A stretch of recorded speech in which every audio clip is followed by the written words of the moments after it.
Valmiki Ramayana, Bala Kanda, Book 1, Sarga 58, Roman numerals LVIII, TRIS'ANKU cursed. TRIS'ANKU's speech the 100 heard, and thus replied, to anger stirred. Why, foolish king, by him denied, whose truthful lips have never lied?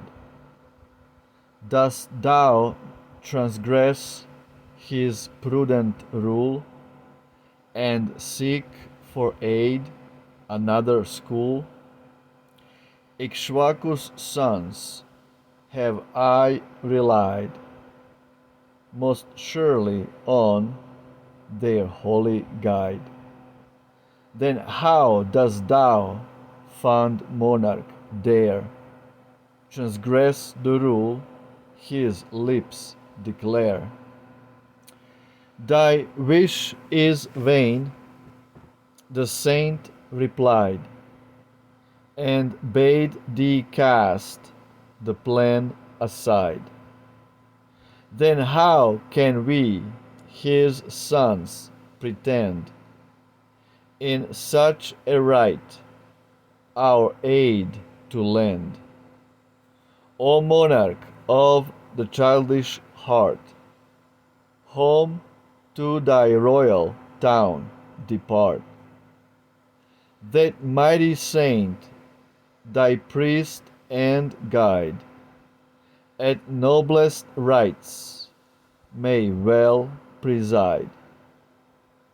The the worlds for sacrifice combined, a worthier priest could never find. Such speech of theirs the monarch heard, though rage distorted every word. And to the hermits made reply, you, like your sire, my suit deny.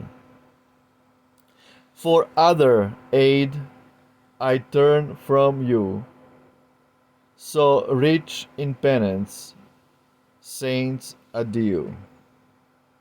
Vashishta's children heard and guessed his evil purpose scarce expressed, and cried, while rage their bosoms burned, be to a vile Chandala turned. This said, with lofty thoughts inspired, each to his own retreat retired. That night TRIS'ANKU underwent sad change in shape and lineament. Next morn, an outcast swart of hue, his dusky cloth he round him drew. His hair had fallen from his head, and roughness o'er his skin was spread. Such wreaths adorn him as are found to flourish on the funeral ground. Each armlet was an iron ring, such was the figure of the king, that every counselor and peer and following townsmen fled in fear. Alone, unyielding to dismay, though burnt by anguish night and day, great Vishwamitra's side he sought, whose treasures were by penance bought. The hermit with his tender eyes looked on TRIS'ANKU's altered guise, and grieving at his ruined state, addressed him thus, compassionate.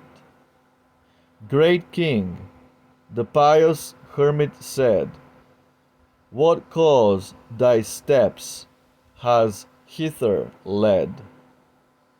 Ayodhya's mighty sovereign, whom a curse has plagued with outcasts' doom. In vile Chandala's shape the king heard Vishwamitra's questioning, and suppliant palm to palm applied, with answering eloquence he cried, my priest and all his sons refused to aid the plan on which I mused. Failing to win the boon I sought, to this condition I was brought. I in the body saint would fain a mansion in the skies obtain. I planned 100 rites for this, but still was doomed to fruit to miss. But still was doomed the fruit to miss. Pure are my lips from falsehood's stain, and pure they ever shall remain. Yea, by a warrior's faith I swear, though I be tried with grief and care, unnumbered rites to heaven I paid, with righteous care the sceptre swayed, and holy priest and high-souled guide my modest conduct gratified. But, O thou best of hermits, they oppose my wish these rites to pay. They, one and all, refuse consent, nor aid me in my high intent. Fate is, I win, the power supreme, plans effort but an idle dream.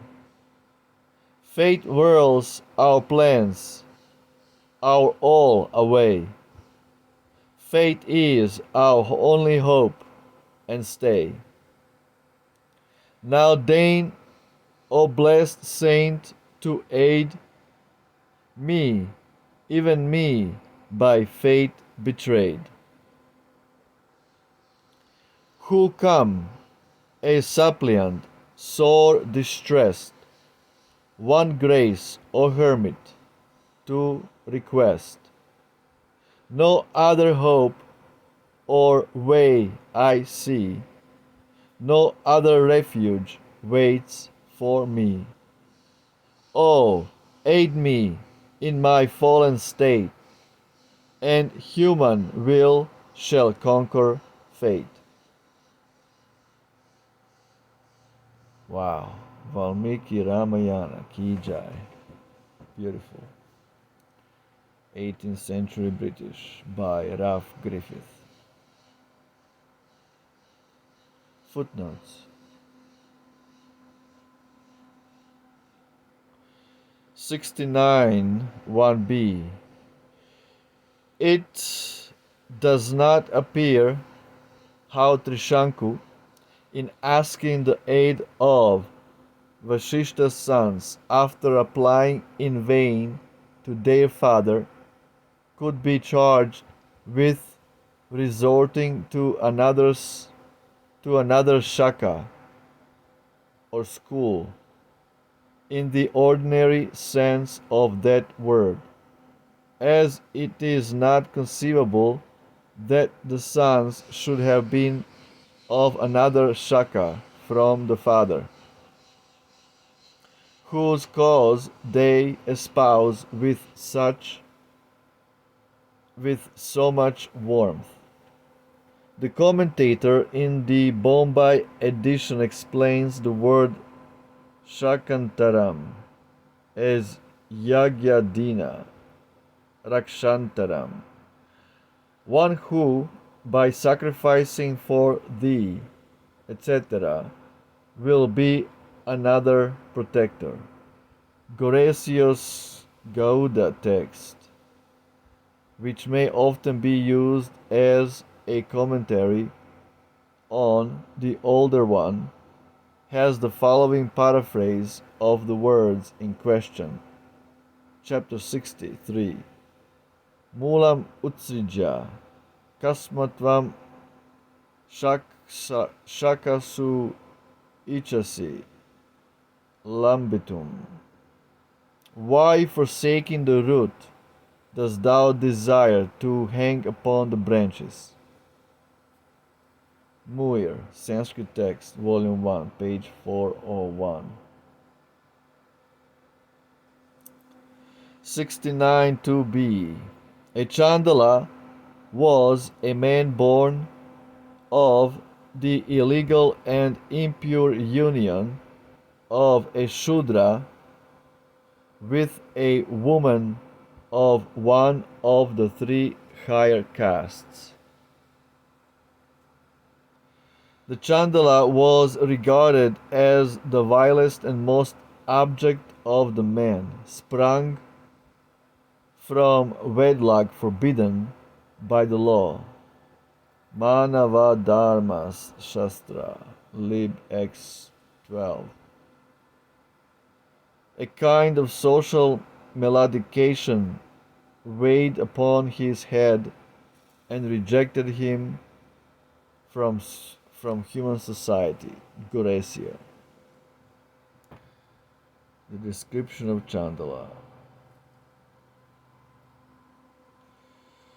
So yeah, there are all kinds of living beings. Some more superior, some less superior, some ugly, some nicer looking. These are all bodily designations, and we cannot ignore them. There is only spiritual communism. The souls are all equal, but material bodies are different, and we have different capabilities. There is difference between peoples, nations, races, cultures.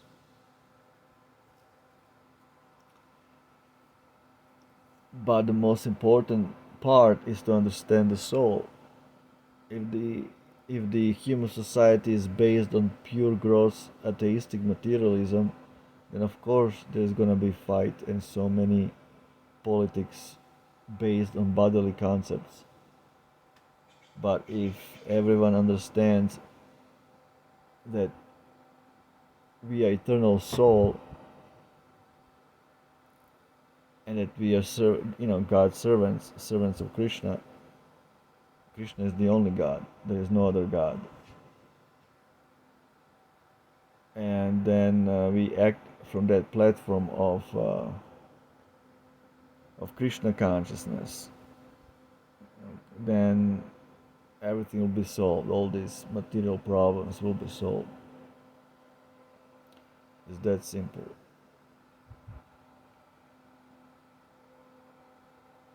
Jai Valmiki Ramayana. Beautiful. Alrighty, so many things to talk about. Later. Ciao.